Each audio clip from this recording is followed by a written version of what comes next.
University teachers, ফিলিস্তিনের প্রতি তথা মানবতার প্রতি ভালোবাসা পোষণকারী সুধীবৃন্দ, উপস্থিত সাংবাদিকবৃন্দ এবং যারা আমাদের কথা শুনছেন, আপনাদের সকলকে স্বাগত জানাচ্ছি। আসসালামু আলাইকুম ওয়া রাহমাতুল্লাহ।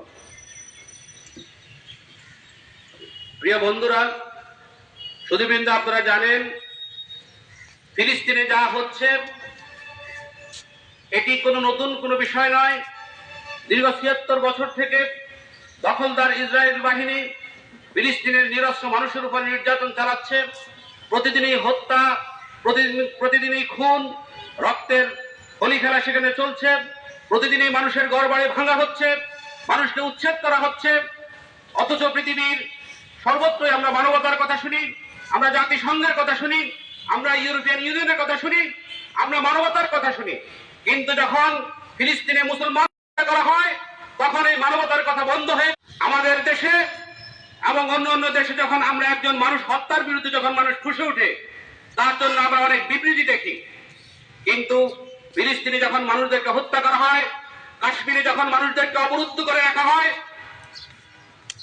আর যখন মুসলমানদের কোনো প্রসঙ্গ আসে তখন এই মানবতার কথা আমরা ভুলে যাই এবং যারা মানবতাবাদীর কথা বলছেন তখন তারা নিশ্চুপ হয়ে যান।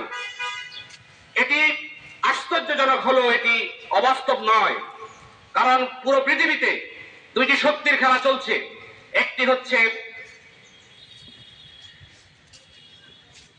একটি হচ্ছে বামপন্থী শক্তি, আরেকটি হচ্ছে ডানপন্থী শক্তি।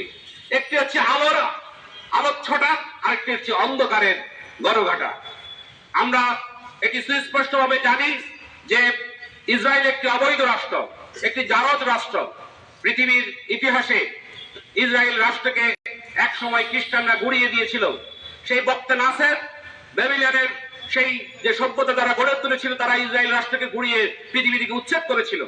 এরপর আমরা দেখেছি দ্বিতীয় বিশ্বযুদ্ধের সময় হিটলার জার্মানিতে ইহুদিদের নিধন করেছিল। এখন একই সময়ে জার্মানির হিটলারের বন্ধু ইতালির ফ্যাসিস্ট দলের নেতা মুসোলিনি, তিনিও ইহুদিদের দমন করেছিলেন, তাদেরকে নিধন করেছিলেন। কিন্তু পৃথিবীর কোথাও মুসলমানরা কোন জাতি ধর্মগোষ্ঠীকে নিধন করে নাই। তারপরেও একটি মিথ্যা আয়োজন দিয়ে ইহুদি এবং খ্রিস্টানদের ষড়যন্ত্রের পরিপ্রেক্ষিতে প্রথম বিশ্বযুদ্ধোত্তর মুসলিম রাষ্ট্রগুলিকে যখন ভেঙে টুকরো টুকরো করে দেওয়া হয়েছিল, তখন ইসরায়েল নামক একটি অবৈধ রাষ্ট্রের গোড়াপত্তন করা হয়েছিল ফিলিস্তিনের মধ্যে। কিন্তু আমরা দেখতে পাচ্ছি এই ফিলিস্তিন এবং ইসরায়েলের যে যুদ্ধ, এই যুদ্ধটি শুধুমাত্র দুইটি জাতির মধ্যে সীমাবদ্ধ নয়। এখানে ইন্ধন যোগাচ্ছে ইউরোপিয়ান ইউনিয়ন, এখানে ইন্ধন যোগাচ্ছে জাতিসংঘ, এখানে ইন্ধন যোগাচ্ছে খ্রিস্টবাদ শক্তি তথা আমেরিকা। সুতরাং আমরা জানি, আমরা বুঝি কারা এই আন্দোলন, এই হত্যাকাণ্ডের সাথে জড়িত, কারা এই হত্যাকাণ্ডের সাথে প্রতিনিয়ত তারা অগ্নিসংযোগ করছে, প্রতিনিয়ত তারা মুসলমানদের রক্ত নিয়ে হোলি খেলা খেলছে, মুসলমানদের রক্তের সাথে বেইমানি করছে, মানবতার গুলিকে তারা উড়িয়ে দিচ্ছে, কারা জাতিসংঘের বিধিবিধানকে লঙ্ঘন করছে, রাষ্ট্রীয় বিধিবিধানকে তারা লঙ্ঘন করছে। আমরা অত্যন্ত দুঃখ এবং পরিতাপের সাথে এটি লক্ষ্য করছি। আজকের মানববন্ধনের মাধ্যমে আমরা এর তীব্র নিন্দা এবং প্রতিবাদ জানাচ্ছি। আমরা জাতিসংঘের সকল শক্তিশালী ভেটো প্রদানকারী রাষ্ট্রের প্রতি নিন্দা জ্ঞাপন করছি। আমরা জাতিসংঘের মহাসচিবের প্রতি নিন্দা জ্ঞাপন করছি। আমরা তাদের কার্যক্রমকে দৃঢ়ভাবে প্রত্যাখ্যান করছি। আমরা দাবি করছি যে বিশ্বে আবার মানবতা ফিরে আসুক, বিশ্বের মধ্যে আবার মানবাধিকার প্রতিষ্ঠিত হোক এবং তার প্রথম পদক্ষেপ হবে ফিলিস্তিনে একটি শান্তিকামী পরিবেশ তৈরি করা। ফিলিস্তিনি স্বাধীন রাষ্ট্রকে স্বাধীনতার যে দাবি, স্বাধীনতার যে বৈশিষ্ট্য আগে তারা ছিল সেখানে ফিরিয়ে দেওয়া। সুপ্রিয় সুধীবৃন্দ, আমরা ইসরায়েলের এই দখলদারিত্বের বিরুদ্ধে আমরা কোনো ব্যবস্থা নিতে পারছি না। আমরা অত্যন্ত দুর্বল, কিন্তু আমাদের ব্যবস্থা নেওয়ার একটা সুযোগ রয়েছে, তা হচ্ছে পণ্য বর্জন করা। আমরা জানি পৃথিবীতে বড় বড় যে সকল কোম্পানি রয়েছে, সে সকল অনেক কোম্পানির মালিকানা ইহুদিদের দখলে রয়েছে। আমাদের কাছে জানা রয়েছে, আমরা এই সকল ইহুদি পণ্য অবশ্যই বর্জন করব। এই বর্জনের ডাক আরো আগে এসেছিল, এই পণ্য বর্জনের ডাক আগে এসেছিল, কিন্তু দুর্ভাগ্যজনক হলো সত্য, আমরা আমাদের প্রত্যেকের গৃহে গৃহে কসমেটিক পণ্য, লাক্সারিয়াস পণ্য থেকে শুরু করে যে সকল অপ্রয়োজনীয় পণ্য আমরা ব্যবহার করছি, আমাদের টয়লেটে, আমাদের বাথরুমে, আমাদের মেকআপে, আমাদের পোশাকে, আমাদের ড্রেস আপে। সুতরাং আসুন ইসরায়েলি পণ্য বর্জনের মাধ্যমে ইসরায়েলের দখলদারিত্ব এবং আক্রমণের বিরুদ্ধে আমরা প্রতিবাদ গড়ে তুলি। তাদের অর্থনৈতিক অর্থনৈতিক আয়ের যে উৎস, তারা আমাদের অর্থ নিয়ে, আমাদের টাকা নিয়ে আমাদের বাইরের শরীর থেকে রক্ত চুষে নিচ্ছে। আসুন আমরা এই প্রতিবাদের সাথে সামিল হই, আমরা মানুষ হিসেবে মানুষের পাশে দাঁড়াই এবং ফিলিস্তিনের পাশে দাঁড়ানোর জন্য ইসরায়েলি সহ ইহুদি সকল কর্মকাণ্ড, ইহুদি পণ্যকে আমরা বর্জনের জন্য আমরা যে ডাক দিয়েছি, আমরা সকলেই সেটা জানি। কিন্তু সেই ডাকটি তখনই সফল হবে যখন আপনি আমরা সকলে ব্যক্তিগতভাবে আমার ব্যক্তিত্ব পক্ষ থেকে, আমার পরিবারের পক্ষ থেকে এই সংগ্রামে সামিল হব।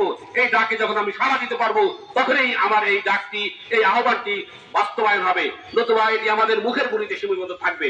সুতরাং আমি কথা আর বাড়াবো না। আমি প্রথমেই যে কথা দিয়ে শুরু করেছিলাম, অবৈধ ইসরায়েল রাষ্ট্রের পতন না হওয়া পর্যন্ত ফিলিস্তিনে শুধু নয়, সারা বিশ্বে যেখানে আর নির্যাতিত মানবতা রয়েছে, আরাকানে নির্যাতিত মানবতা রয়েছে, কাশ্মীরে নির্যাতিত মুসলিমরা রয়েছে, ফিলিস্তিনে মুসলমানদের অবস্থা অত্যন্ত শোচনীয়। আসুন আমরা এই জালিম শোষণের বিরুদ্ধে, অত্যাচারের বিরুদ্ধে আমরা রুখে দাঁড়াই। আমাদের মানববন্ধন, আমাদের মুখের কথা, পণ্য বর্জনের মাধ্যমে আমরা প্রাথমিক কাজটি শুরু করব। আমি সকলকে সে আহ্বান জানিয়ে আমার সংক্ষিপ্ত কথা এখানে শেষ করছি। আসসালামু আলাইকুম ওয়া রাহমাতুল্লাহ। ধন্যবাদ স্যারকে। এখন আমাদের সামনে কথা বলবেন ইসলামী ইতিহাস ও সংস্কৃতি বিভাগের অধ্যাপক ডক্টর মোহাম্মদ সাইফুল্লাহ।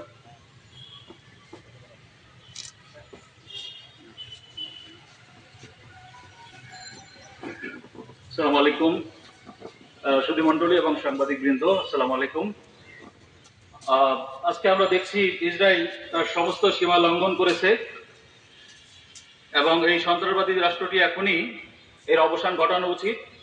যে রাষ্ট্রটি প্রতিষ্ঠা হল 1948 সালে, এর আসলে কোনো নৈতিক ভিত্তি নেই এবং এই দেশ থেকে তাদেরকে বহিষ্কার কোনো মুসলমান করেনি, তাদেরকে বহিষ্কার করেছে তাদেরই মিত্র রোমানরা, বেবিলনীয়রা। যে রোমানদের সাথে তারা ঐক্যবদ্ধ হয়ে তাদের প্ররোচনায় হযরত ঈসা আলাইহিস সালামকে হত্যার চেষ্টা করেছিল, তারাই কিন্তু তাদেরকে এখান থেকে বহিষ্কার করেছে, কোনো মুসলমান তাদেরকে এখান থেকে বহিষ্কার করেনি। সুতরাং এখানে রাষ্ট্র প্রতিষ্ঠায় তাদের কোনো নৈতিক ভিত্তি নেই। এই ইহুদিরা মুসলিম দেশে খুবই ভালোভাবে তারা জীবনযাপন করেছে। আমরা যদি ইতিহাসের দিকে তাকাই তাহলে দেখবো যে সেই স্পেনে, মুসলিম স্পেনে, প্রাচ্যের যে দেশগুলো আছে, আব্বাসীয়, উমাইয়া আমল সহ বিভিন্ন সময়ে তারা কিন্তু খুবই ভালোভাবে তারা জীবনযাপন করেছে। তাদের ধর্মীয় অধিকার পূর্ণ করা হয়নি কখনোই এবং তারা সরকারের বড় বড় চাকরিতে তারা স্থান পেয়েছিল, বড় বড় পদে তাদেরকে নিয়োগ দেওয়া হয়েছিল। অথচ এই ইহুদিরা এখানে রাষ্ট্র প্রতিষ্ঠা করার পরে তারা মুসলমানদের উপরে নারকীয় হত্যাকাণ্ড চালিয়েছে। সুতরাং এই রাষ্ট্রটি একটি সন্ত্রাসবাদী রাষ্ট্র এবং এই রাষ্ট্রটিকে অবসান ঘটানো, বিশ্ব মানচিত্র থেকে অবসান ঘটানো, এটি একটি সময়ের দাবি এবং এই রাষ্ট্রটিকে একটি সন্ত্রাসবাদী রাষ্ট্র হিসেবে ঘোষণা করে এটির অবসান ঘটানোর জন্য আমি বিশ্ব সম্প্রদায়ের প্রতি আহ্বান জানাচ্ছি। ধন্যবাদ। ধন্যবাদ স্যারকে। এখন আমাদের সামনে বক্তব্য নিয়ে আসবেন ইসলামিক স্টাডিজ ডিপার্টমেন্টের অধ্যাপক ডক্টর মোহাম্মদ শহীদুল ইসলাম। বিসমিল্লাহির রহমানির রহিম। সম্মানিত শিক্ষকবৃন্দ, উপস্থিত সুধীবৃন্দ,